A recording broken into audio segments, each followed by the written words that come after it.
Ecclesiastes. Everything is meaningless, says the teacher. Completely meaningless. What do people get for all their hard work under the sun? Generations come and generations go, but the earth never changes.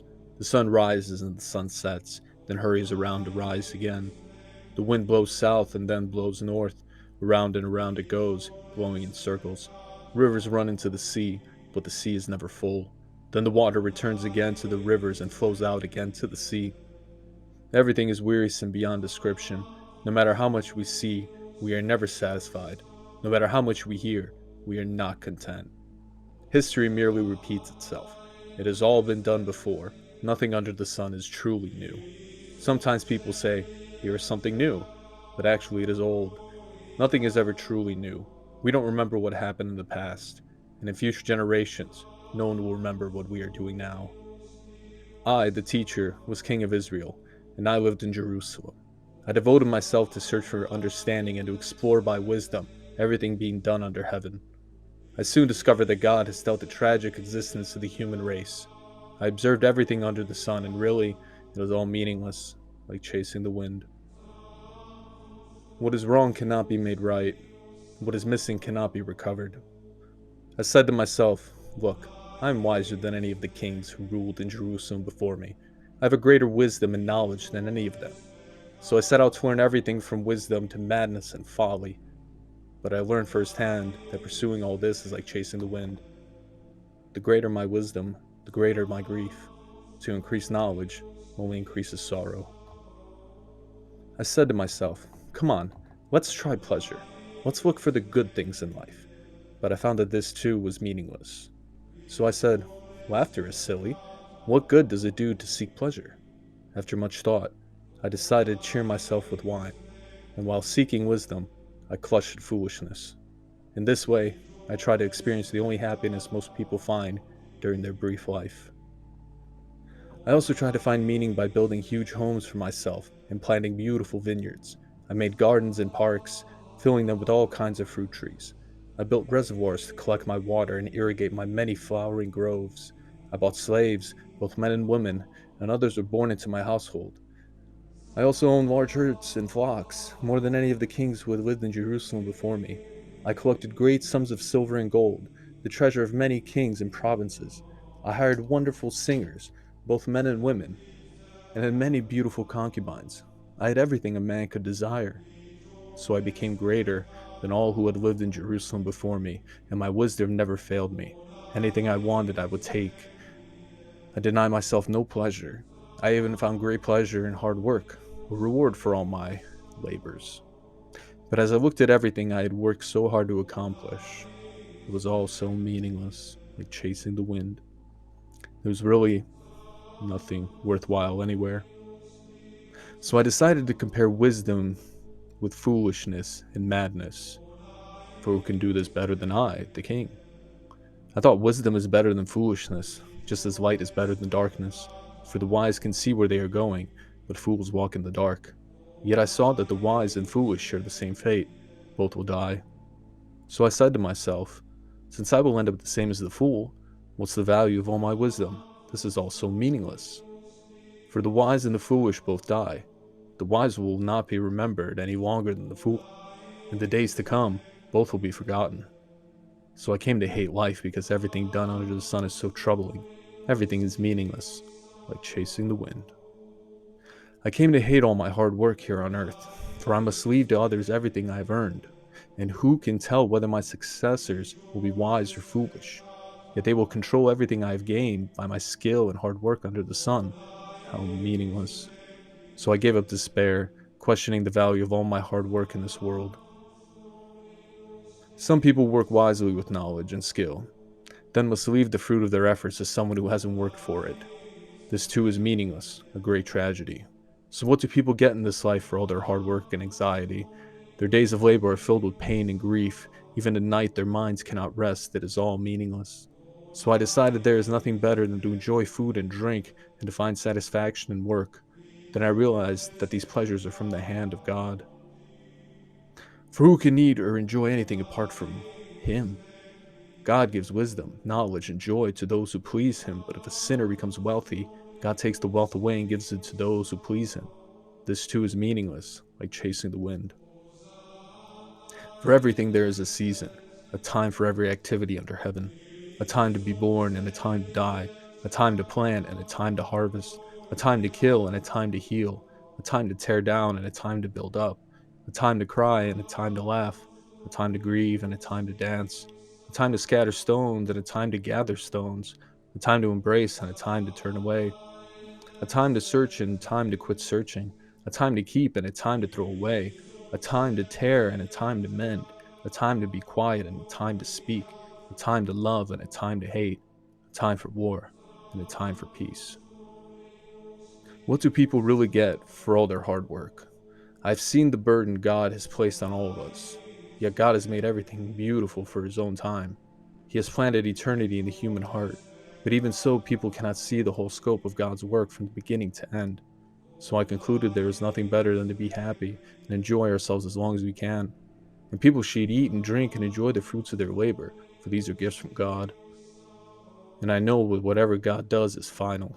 Nothing can be added to it or taken away from it. God's purpose is that people should fear him.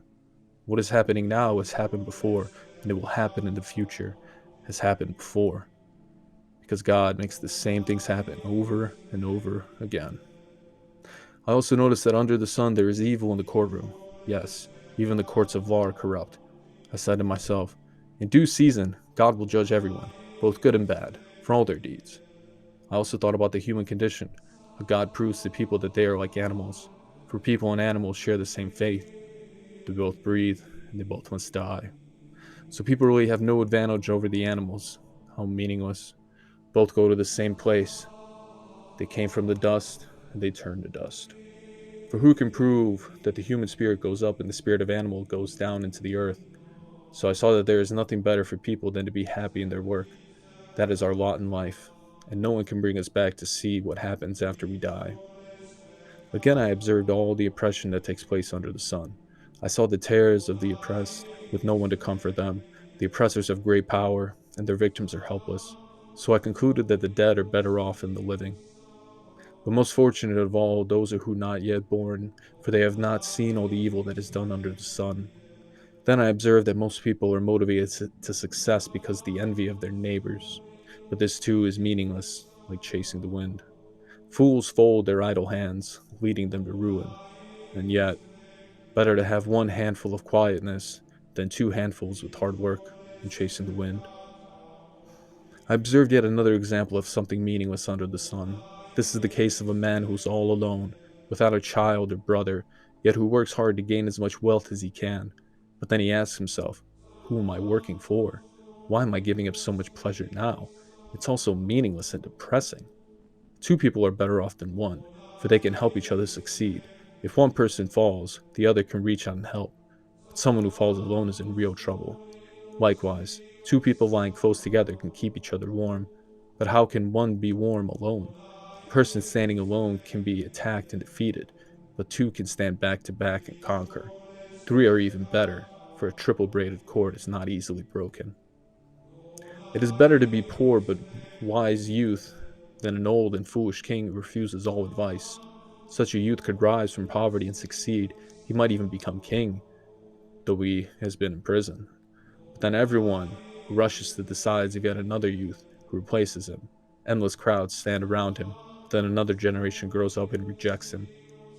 So it is all meaningless, like chasing the wind. As you enter the house of God, keep your ears open and your mouth shut. It is evil to make mindless offerings to God. Don't make rash promises, and don't be hasty in bringing matters before God. After all, God is in heaven, and you are here on earth, so let your words be few. Too much activity gives you restless dreams. Too many words make you a fool. When you make a promise to God, don't delay in following through, for God takes no pleasure in fools. Keep all the promises you make to Him. It is better to say nothing than make a promise and not keep it. Don't let your mouth make you sin, and don't defend yourself by telling the temple messenger that the promise you made was a mistake. That would make God angry, for He might wipe everything you have achieved. Talk is cheap, like daydreams and other useless activities. Fear God instead. Don't be surprised if you see a poor person being oppressed by the powerful, and if justice is being miscarried throughout the land. For every official is under orders from higher up, and matters of justice get lost in red tape and bureaucracy. Even the king milks the land for his own profit. Those who love money will never have enough. How meaningless to think that the wealth brings you true happiness. The more you have, the more people come to help you spend it. So what good is wealth? Except perhaps to watch it slip through your fingers. People who work hard sleep well, whether they eat little or much, but the rich seldom get a good night's sleep. There is another serious problem I have seen under the sun. Hoarding riches harms the saver. Money is put into risky investments that turn sour, and everything is lost. In the end, there is nothing else left to pass on to one's children. We all come to the end of our lives as naked and empty handed as on the day we were born. We can't take our riches with us. And this too is a very serious problem. People leave this world no better off when they came. All their hard work is for nothing, like working for the wind. Throughout their lives, they live under a cloud, frustrated, discouraged, and angry. Even so, I've noticed one thing at least that is good. It is good for people to eat, drink, and enjoy their work under the sun during the short life God has given them, and to accept their lot in life. It is a good thing to receive wealth from God and good health and enjoy it. There, to enjoy your work and accept your lot in life, this is indeed a gift from God. God keeps such people so busy enjoying life that they take no time to brood over the past. There is another serious tragedy I've seen under the sun, and it weighs heavily on humanity. God gives some people great wealth and honor and everything they could ever want, but then He doesn't give them a chance to enjoy these things. They die, and someone else, even a stranger, ends up enjoying their wealth. This is meaningless, a sickening tragedy. A man might have 100 children and live to be very old, but if he finds no satisfaction in life and he doesn't even get a decent burial, it would have been better for him to be born dead. His birth would have been meaningless, and he would have ended in darkness. He wouldn't even had a name, and he would never even seen the sun or known its existence. Yet he would have been more happy than growing up to be an unhappy man. He might live 1,000 years twice over, but still not find contentment. And since he must die like everyone else, well, what's the use? All people spend their lives scratching for food, but they never seem to have enough. So are wise people really better off than fools? Do poor people gain anything by being wise and knowing how to act in front of others? Enjoy what you have rather than desiring what you don't have. Just dreaming about nice things is meaningless, like chasing the wind. Everything has already been decided. It was known long ago what each person would do, so there's no use arguing with God about your destiny. The more words you speak, the less they mean, so what good are they? In the few days of our meaningless lives, who knows how our days can best be spent? Our lives are like a shadow. Who can tell what will happen on this earth after we are gone?